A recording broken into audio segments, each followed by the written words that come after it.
على إبراهيم وعلى آل إبراهيم إنك حميد مجيد اللهم بارك على محمد وعلى آل محمد كما باركت على إبراهيم وعلى آل إبراهيم إنك حميد مجيد.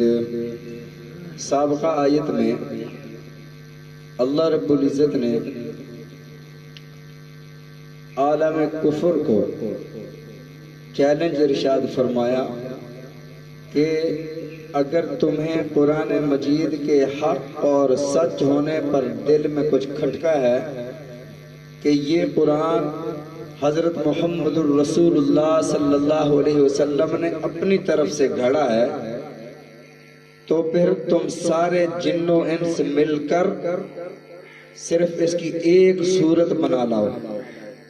تم بھی تو لغت بنی بکر سے واقف ہو کیونکہ اس دور میں لغت بنو تیم، لغت بنی طے، لغت بنی بکر کئی لغات رائج تھیں اور یہ سارے کے سارے فصاحت و بلاغت کے شاہکار تھے اور ان میں سے ہر ایک دوسرے سے بڑھ کر تھا. تو فرمایا کہ حضرت محمد الرسول اللہ صلی اللہ علیہ وسلم کی مبارک زندگی تمہارے سامنے ہے. وہ کسی مدرسے سے کسی یونیورسٹی میں پڑھنے نہیں گئے ہیں، ساری زندگی تمہارے درمیان رہے ہیں. تو پھر اگر تمہارے نزدیک تمہیں یہ کھٹکا ہے کہ یہ قرآن انہوں نے اپنی طرف سے بنایا ہے، پھر تم سارے مل کر، تم دوسروں کو تو گونگا کہتے ہو کہ ہم اہل زبان ہیں، تو پھر تم اس کی ایک ہی صورت بنا لاؤ، اس جیسا کچھ تو کر کے دکھاؤ تاکہ پتہ چلے کہ تم اپنی بات میں سچے ہو. جب ان سے جواب نہ بنا، میں نے جیسے عرض کیا تھا وہ عرب دھرتی کے شاعر آتا ہے اور لکھتا ہے ما ھذا قول البشر، یہ کسی بشر کا، کسی انسان کا کلام نہیں ہے. جب عاجز آ گئے، جواب نہ دیا، تو اللہ رب العزت نے یہ آیت مبارکہ میں ارشاد فرمایا فَإِن لَمْ تَفْعَلُوا، اگر تم نہ کر سکو، وَلَن تَفْعَلُوا، اور اللہ کو علم ہے کہ تم ہرگز یہ نہیں کر سکتے. اللہ نے خبر بھی دی، فرمایا کہ اگر تم نہ کر سکو اور تم یہ ہرگز کر بھی نہیں سکتے، کیونکہ اللہ کو پہلے سے علم تھا کہ یہ عاجز ہیں ایسا کرنے سے. فَاتَّقُوا النَّارَ الَّتِي، پھر اللہ کے کلام کی حقانیت کا انکار کر کے جہنم کو اپنے لیے نہ خریدو. فَاتَّقُوا النَّارَ الَّتِي، بچو اس آگ سے، الَّتِي وَقُودُهَا النَّاسُ وَالْحِجَارَةُ، جس آگ کا ایندھن لوگ اور پتھر ہیں. یعنی اللہ رب العزت کچھ لوگوں کے ذریعے، جیسے ہم چھوٹی چھوٹی لکڑیوں سے آگ بھڑکاتے ہیں، ایسے اللہ انسانوں اور پتھروں سے آگ بھڑکائیں گے. ایک بچہ رو رہا تھا بیت اللہ کے اندر، حضرت حسن بصری رحمۃ اللہ علیہ نے دیکھا، فرمایا بچے رو کیوں رہے ہو؟ کہتا ہے اللہ کے عذاب سے ڈر لگ رہا ہے کہ میں دیکھتا ہوں کہ امی جب آگ جلاتی ہیں وہ چھوٹی چھوٹی لکڑیوں کو پہلے جلاتی ہیں، تو میں چھوٹا سا ہوں، کہیں اللہ مجھے آگ بھڑکانے کے لیے جہنم میں نہ ڈال دے، ڈر سے میں رو رہا ہوں. تو اللہ نے فرمایا الذی وقودها الناس والحجارہ، وہ آگ جس کا ایندھن لوگ اور پتھر ہیں. انسان دنیا میں آگ بھڑکاتے ہیں کوئلوں سے، کوئلوں والی آگ لکڑی کی آگ کی بنسبت سخت ہوتی ہے. تو فرمایا اللہ وہاں پتھروں سے آگ بھڑکائیں گے. پتھر کی سلگائی ہوئی بھڑکتی ہوئی آگ وہ کوئلے سے کہیں زیادہ سخت ہوگی. اور اسی کو اللہ رب العزت نے سورہ تحریم میں ارشاد فرمایا یا ایھا الذین آمنوا، اے ایمان والو، قوا انفسکم، اپنے آپ کو بھی بچاؤ، وَأَهْلِيكُمْ، اپنے گھر والوں کو بھی بچاؤ. کس سے بچاؤ؟ نارا، آگ سے بچاؤ. یا ایھا الذین آمنوا قوا انفسکم وَأَهْلِيكُمْ نَارًا وَقُودُهَا النَّاسُ وَالْحِجَارَةُ، جس کا ایندھن لوگ اور پتھر ہیں. علیہا ملائکۃ غلاظ شداد، وہاں پر داروغ اللہ کے مقرر ہیں، انہیں رحم نہیں آتا کسی کی چیخ و پکار پر۔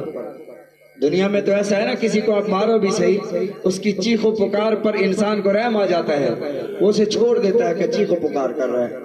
فرمایا غلاظ شداد، وہ بڑے سخت ہیں، لا یعصون اللہ ما امرہم، وہ اللہ کی ذرہ برابر بھی نافرمانی نہیں کرتے، جس کام پر اللہ نے انہیں لگا دیا ہے بس وہ لگے ہوئے ہیں۔ وَيَفْعَلُونَ مَا تُؤْمَرُونَ وَيَفْعَلُونَ مَا يُؤْمَرُونَ، وہ وہی کرتے ہیں جو اللہ کی طرف سے انہیں حکم ملتا ہے۔ تو اللہ نے یہاں ارشاد فرمایا کہ قرآن کی حقانیت اور صداقت کا انکار کر کے اپنے لیے جہنم نہ خریدو۔ اعدت للکافرین، یہ اللہ فرماتے ہیں یہ جہنم میں نے ہم تیار کی ہے، تیار کی گئی ہے یہ جہنم للکافرین، کافروں کے لیے۔ کافر کو عذاب دیا جائے گا، مومن کو پاک کیا جائے گا۔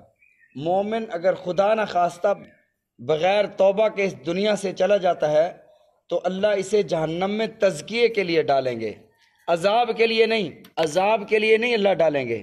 اللہ رب العزت مومن کو تزکیے کے لیے ڈالیں گے۔ اس نے گناہ کیے، اس کی زبان آلودہ ہو گئی، اس کے ہاتھ آلودہ ہو گئے، اس کا دل آلودہ ہو گیا۔ اب جو ناپاکی ہے گناہوں کی، یہ یا تو توبہ سے دھلتی ہے یا پھر جہنم کی آگ اس میل کو جلا کر اسے پاک صاف کرتی ہے۔ اس لیے فرمایا توبہ کر کے اپنی اس میل کچیل کو اتار کر رب کی بارگاہ میں جاؤ۔ اگر ایسے اس حالت میں چلے گئے پھر اللہ تعالیٰ جہنم میں ڈال کر اس میل کچیل کو جلا کر پھر جنت عطا فرمائیں گے۔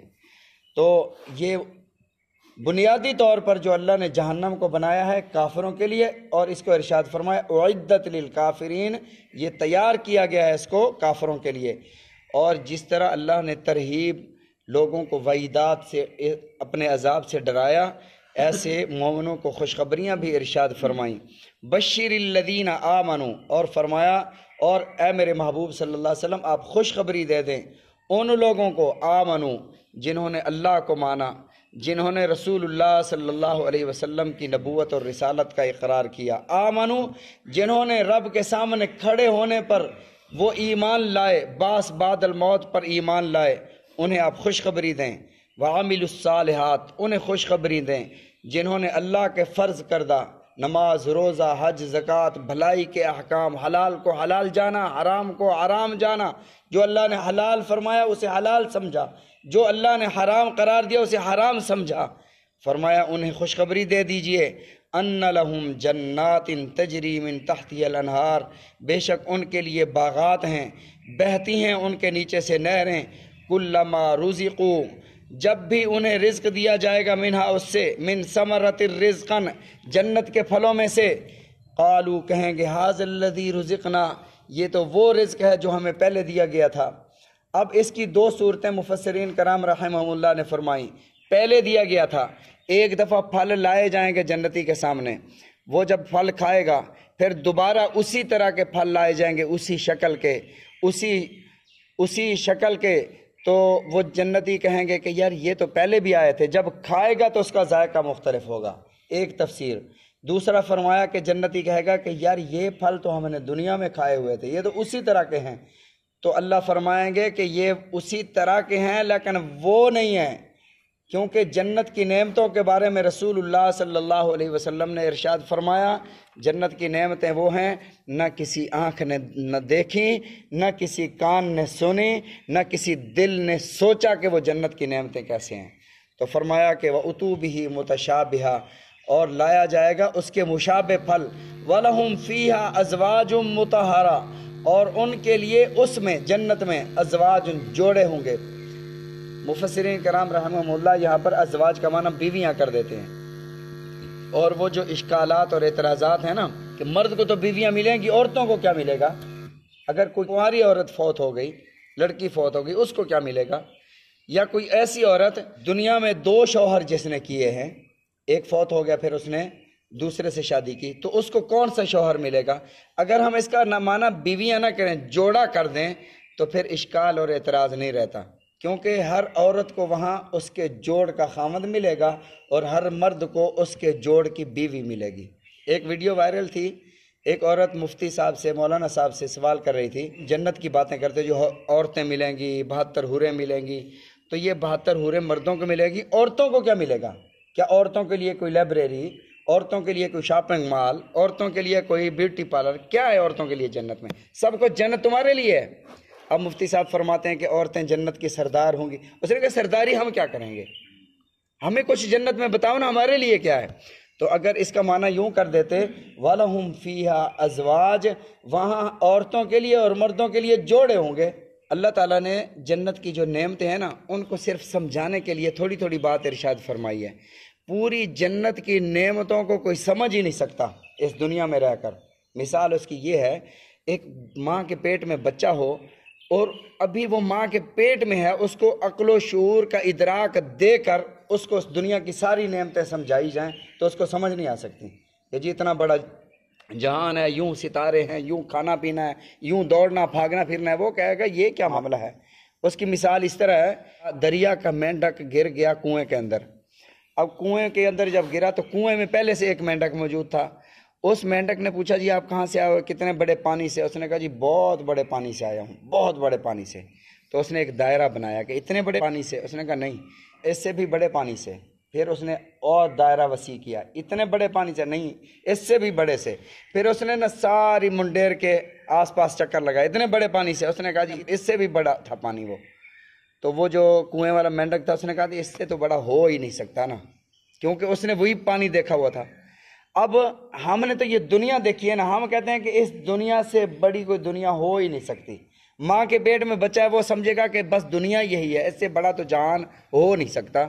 اور اللہ رب العزت مرنے کے بعد جو سب سے ادنا جنتی ہوگا، سب سے چھوٹا جنتی، جس کو سب سے چھوٹی جنت ملے گی، اس دنیا کے 10 دنیا کے برابر 10 گنا بڑی جنت ملے گی۔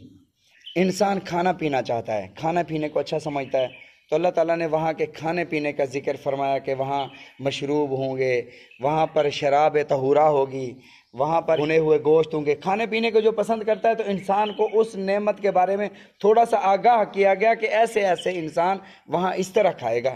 انسان اچھے اچھے مکانات میں رہنا چاہتا ہے تو اللہ تعالیٰ نے بالا خانوں کا ذکر فرمایا، وہاں محلات ہوں گے، بالا خانے ہوں گے، ان کے نیچے نہریں بہتی ہوں گی، باغات ہوں گے۔ انسان پھل پھول پودوں کو پسند کرتا ہے تو اسی طرح باغات کا ذکر کیا گیا۔ اسی طرح انسان اچھے برتن پسند کرتا ہے تو وہاں آب خوروں کا ذکر کیا گیا، وہاں پر سونے چاندی جواہرات کے برتنوں کا ذکر کیا گیا انسان کی فطرت کے مطابق۔ اب انسان کی لذت کے لیے اللہ تعالیٰ نے مرد و عورت کو بنایا، ایک دوسرے کی تسکین کے لیے جنسی تسکین کا مادہ بھی رکھ دیا۔ تو اللہ تعالیٰ نے اس کو سمجھانے کے لیے فرمایا کہ تمہارے لیے وہاں جوڑے پیدا کر دیے، وہ اپنے اپنے جوڑے سے تسکین حاصل کریں گے، مرد بھی عورت بھی۔ اب دنیا میں مرد ایک سے زیادہ شادیاں کر سکتا ہے، یہ کوئی عیب نہیں سمجھا جاتا، بلکہ حکم تو یہ ہے کہ اگر آپ کو خطرہ نہیں ہے کہ آپ ناانصافی نہ کرو گے تو آپ ایک سے زیادہ کر سکتے ہو۔ اگر آپ کو اندیشہ ہے کہ آپ سے ناانصافی ہو جائے گی، پھر ایک سے زیادہ نہ کرو، ایک پر اکتفا کرو۔ تو شریف عورت جو ہے وہ ایک سے زیادہ کا تصور نہیں کر سکتی دنیا میں۔ ایک عورت جو ہے وہ دنیا میں اس کا مزاج یہ ہے کہ وہ ایک سے زیادہ شوہر کو پسند نہیں کرتی۔ تو جو جنت پاکیزہ جگہ ہے، پاک لوگوں کے لیے، حیا والوں کے لیے ہے، تو وہاں ایک عورت کیسے اپنے دل میں یہ تصور لائے گی کہ میں ایک سے زیادہ شوہر کر لوں؟ تو وہاں اللہ کے نبی صلی اللہ علیہ وسلم نے ارشاد فرمایا دنیا کی اس عورت کو وہاں کی عورتوں کا سردار بنا دیا جائے گا۔ اور میں یہاں یہ بات کرتا ہوں کہ ہر مرد ایک عورت سے پیدا ہوا ہے، اور اللہ تعالیٰ نے ہر اس مرد جس عورت سے پیدا ہوا ہے، اللہ نے اس مرد کی جنت اس عورت کے قدموں میں رکھ دی ہے۔ اب اگر عورت کہے کہ جنت میں میرے لیے کیا ہے، وہ اللہ کی بندی، اللہ نے تو تیرے لیے تیرے قدموں میں مردوں کی جنت رکھ دی ہے، اب بھی پوچھتی ہے کہ میرے لیے جنت میں کیا ہے؟ جنت کو اللہ نے تیرے حوالے کر دیا۔ اب سوال یہ ہے کہ عورت اگر کنواری فوت ہو گئی تو اس کو جنت میں شوہر ملے گا، یا جس کے 2 شوہر ہوئے اس کو جنت میں کون سا شوہر ملے گا؟ حضرت ابو درداء رضی اللہ تعالیٰ عنہ فرماتے ہیں اللہ کے نبی صلی اللہ علیہ وسلم نے ارشاد فرمایا اس عورت کو جس کے 2 شوہر ہیں اس کو آخری والا شوہر ملے گا۔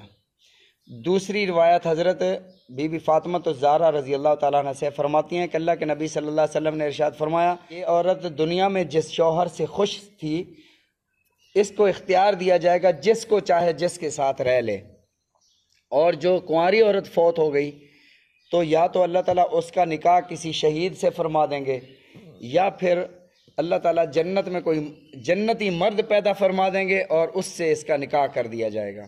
جنت جو ہے وہ پاک جگہ ہے، پاک لوگوں کے لیے ہے، حیا والے لوگوں کے لیے، بے حیاؤں کے لیے نہیں ہے۔ اس لیے اللہ کے نبی صلی اللہ علیہ وسلم نے ارشاد فرمایا، اذا لم تستحیی، جب تمہارے اندر حیا نہ رہے نا، فصنع ما شئت، پھر جو چاہے کرتے رہو، حیا ہی نہیں ہے۔ تو یہاں پر اللہ نے فرمایا وَلَهُمْ فِيهَا أَزْوَاجٌ مُطَهَّرَةٌ، اس نعمت کا ذکر فرمایا۔ جہاں اللہ بہت ساری نعمتوں کا ذکر فرمایا تھے، کھانا ہے، پینا ہے، رہنا ہے، مکانات ہیں، وہاں فرمایا کہ وہاں مرد و عورت کے لیے جوڑے بھی ہوں گے، مُطَهَّرَةٌ، شرط یہ ہے پاکیزہ ہوں گے، وَهُمْ فِيهَا خَالِدُونَ، اور اس میں وہ ہمیشہ ہمیشہ رہیں گے۔ انسان مرنا نہیں چاہتا، انسان بیمار نہیں ہونا چاہتا، انسان بوڑھا نہیں ہونا چاہتا، تو اللہ تعالیٰ نے ان ساری چیزوں کا ذکر فرمایا۔ بھئی جنت میں بڑھاپا نہیں ہے، جنت میں موت نہیں ہے، جنت میں بیماری نہیں ہے، جنت میں تھکاوٹ نہیں ہے، جنت میں اکتاہٹ نہیں ہے۔ کیوں؟ اس لیے کہ جن چیزوں سے دنیا میں انسان گھبراتا ہے اللہ نے خوشخبری دی جنت میں یہ چیزیں نہیں ہیں۔ ایک یہاں پر دنیا تو عارضی ہے، اتنا بڑا مکان بنا لیا، مکان جب بن گیا رہنا نصیب نہ ہوا، دنیا چھوڑ کر چلا گیا، تو فرمایا کہ وہاں تم نے جنت و دنیا میں رہ کر کما لی، وَهُمْ فِيهَا خَالِدُونَ، ہمیشہ ہمیشہ رہو گے، اب وہاں سے آپ کو کوئی نکال نہیں سکتا۔ اللہ تعالی ہم سب کو سمجھنے کی توفیق عطا فرمائے۔